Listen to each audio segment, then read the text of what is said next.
पिछले साल फर्स्ट से लेकर अर्श तक का सफर इस टीम ने तय किया था।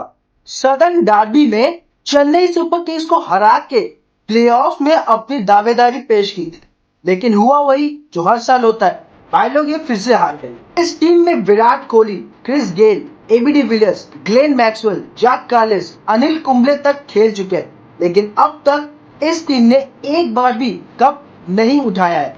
यहाँ तक कि इन्होंने 3 बार फाइनल तक भी पहुंचे, 2009, 2011, 2016, लेकिन एक बार भी किस्मत इनके साथ नहीं रही। और इस हार के पीछे जो सबसे बड़ा प्रमुख कारण जो मुझे लगता है वो ये है कि ये टीम प्रेशर सिचुएशन में क्रम्बल कर जाती है। हमने कई बार देखा है, पहले बहुत अच्छा खेलते हैं, फिर जैसे डेथ ओवर्स आते हैं या तो इनके बैटर्स नहीं होते हैं या तो इनके बॉलर्स मार खाने शुरू हो जाते हैं। और इससे भी ज्यादा जो मेरे को लगता है कि इनका जो बैटिंग लाइनअप है या प्लेइंग 11 में ये स्टार स्टडीड तो है, लेकिन क्वालिटी लैक करती है।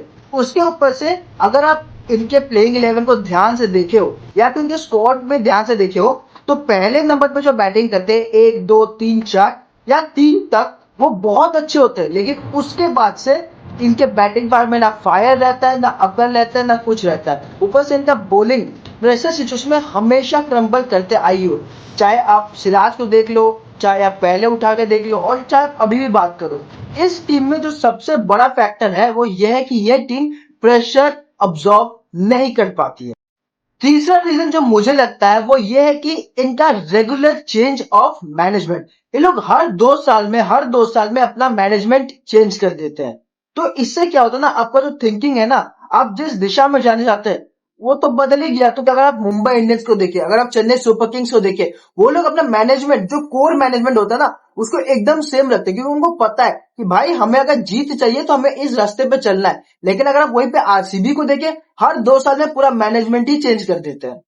और चौथी जो सबसे बड़ा क्रूशियल फैक्टर है, ये लोग अपने ट्रस्टेड, वो भी लंबे तरान खेले हुए प्लेयर्स के ऊपर ही भरोसा नहीं दिखाते। आप क्रिस गेल का बात कर लो, आप युजवेंद्र चाहल का बात कर लो, कौन सा ऐसा मैनेजमेंट होगा, कौन सा ऐसा फ्रेंचाइजी होगा जो युजवेंद्र चाहल को छोड़ेगी। मतलब हम लोग सपने में नहीं सोच सकते हैं, वो काम आपको आरसीबी 100% करके देगी। आप युजवेंद्र चाहल को छोड़ देते हो। अगर मैं एक स्टैट निकालू तो who is the highest wicket taker for Royal Challengers Bangalore till date, आज तक वही युजवेंद्र चाहल, और भाई साहब ने उन्हें छोड़ दिया। इस साल फिर से ये टीम बोल रही है इस साल कप नम दे, लेकिन सबसे बड़ा सवाल है कि क्या इस साल आरसीबी अपना ड्राउट ऑफ ट्रॉफीज पूरा कर पाएगी? क्या अंततः एक ट्रॉफी आरसीबी जीत पाएगी? आइए वीडियो में जानते हैं। इनके पास प्रॉपर बैटर्स जो है वो है रजत पाटीदार द कैप्टन, विराट कोहली, स्वास्तिक चिकारा, देवदत्त पाडिक्कल और टिम डेविड। प्रॉपर बैटर्स का ये बात है, ठीक है। दूसरे पे अगर हम लोग आ जाते हैं विकेट कीपर्स, फिल सॉल्ट, फिर उसके बाद जितेश शर्मा। अब तो फिल सॉल्ट में एक अच्छा विस्फोटक बल्लेबाज मिल जाता है, जितेश शर्मा आपको मिडिल ऑर्डर में खेलते हुए देखेंगे, ऊपर से फिल सॉल्ट खेलेंगे विराट कोहली के साथ। तो मुझे लगता है कहीं ना कहीं इस साल इनका ओपनिंग तो तगड़ा हो ही गया है, ठीक है। अब हम लोग आ जाते हैं ऑलराउंडर्स पे।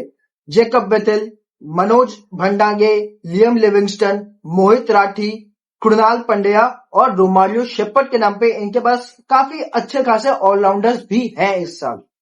बॉलर्स की अगर हम लोग बात करें आरसीबी के इस साल, तो जॉर्ज हेजलवुड, भुवनेश्वर कुमार, लुंगी इंगीडी, रसिक सलाम डार, सूर्या शर्मा, नुआन थुसारा, यश दयाल और स्वप्निल सिंह। अगर इस टीम की हम स्ट्रेंथ की बात करें तो वो होगा सॉलिड बैटिंग, और वो भी सिर्फ 1, 2, 3 तक सीमित नहीं है जो कि पिछले साल तक होता था। 1, 2, 3 Virat Kohli, Faf du Plessis खत्म। इस साल वही एक्सप्लोसिव बैटिंग, पूरा इनका कंटिन्यूटी है। आप ऊपर देखिए विराट कोहली आपके साथ फिल सॉल्ट, फिर टिम डेविड, देवदत्त पाडिक्कल आपके मिल जाएंगे, फिर उसके बाद कोई बहनचोद कोई है, जितेश शर्मा भी बीच में खेल सकते हैं, ठीक है। तो इस साल आप कह सकते हैं कि आरसीबी ने जो आपका पुराना गलती उसको थोड़ा सा सुधारने का तैयारी किया है, क्योंकि जो हमें दिखता था कि भाई 1, 2, 3 तक इनका बैटिंग अच्छा चलता था, उसके बाद फायर पावर जो होता था वो एकदम ही खत्म हो जाता था। लेकिन इस साल वो थोड़ा सा कंटिन्यू इन्होंने किया है, टिम डेविड के रूप में, जितेश शर्मा के रूप में, फिर आप कह सकते हैं रजत पाटीदार के रूप में, ठीक है। सबसे बड़ा चैलेंज जो मुझे लग रहा है आरसीबी के लिए होने वाला है वो ये है देखिए, lack of wicket taking spin bowlers, मतलब इनके पास कोई ढंग का स्पिन बॉलर है ही नहीं। मतलब अगर हम लोग देखे, आपने युजवेंद्र चहल को 2022 में छोड़ दिया था, अभी आपके पास है कौन? ठीक है, आपके पास सुयाश शर्मा है, ठीक है, स्वप्निल सिंह है और कृणाल पंड्या है। आप खुद बोलो, आरसीबी के फैन लोग खुद बोलो, क्या ये तीन बॉलर्स आपको लगते हैं कि जेन्युइन विकेट टेकर्स है? आप कोई भी क्रिकेट एनालिसिस को पूछ लो, एनालिस्ट को पूछ लो, वो यही बोला कि क्या बॉलिंग लाइनअप है ये, क्या स्पिन डिपार्टमेंट है ये। आपका सुयाश शर्मा, ठीक है, आप ऐसा भी नहीं कह सकते कि सुयाश शर्मा बहुत ही कोई बड़ा बॉलर है। हाँ, पहले साल केकेआर में उन्होंने अच्छा परफॉर्म किया, फिर उनका स्टॉक्स गिरा, फिर वो टीम में जगह भी नहीं बनी। तो इस साल कोलकाता ने उन्हें छोड़ दिया और आरसीबी ने उन्हें ले लिया।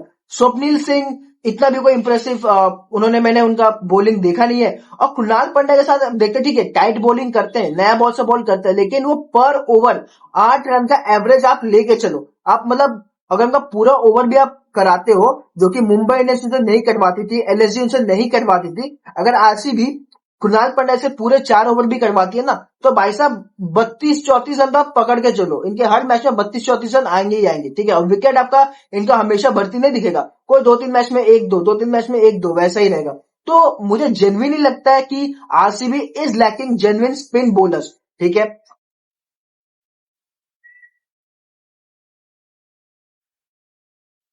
उसके बाद जो सबसे बड़ा इस साल आरसीबी के रुकावट बनने वाली है, वो है unavailability of players. Josh Hazlewood का हमें नहीं पता, हमें जेकब बेथेल का नहीं पता। जेकब बेथेल का हमें बस इतना ही पता है कि भाई साहब वो चैंपियंस ट्रॉफी के दौरान इंजर्ड हो गए थे, लेकिन अब तक उनका कोई रिपोर्ट नहीं आया कि वो खेलेंगे नहीं खेलेंगे। And the same goes for Josh Hazlewood.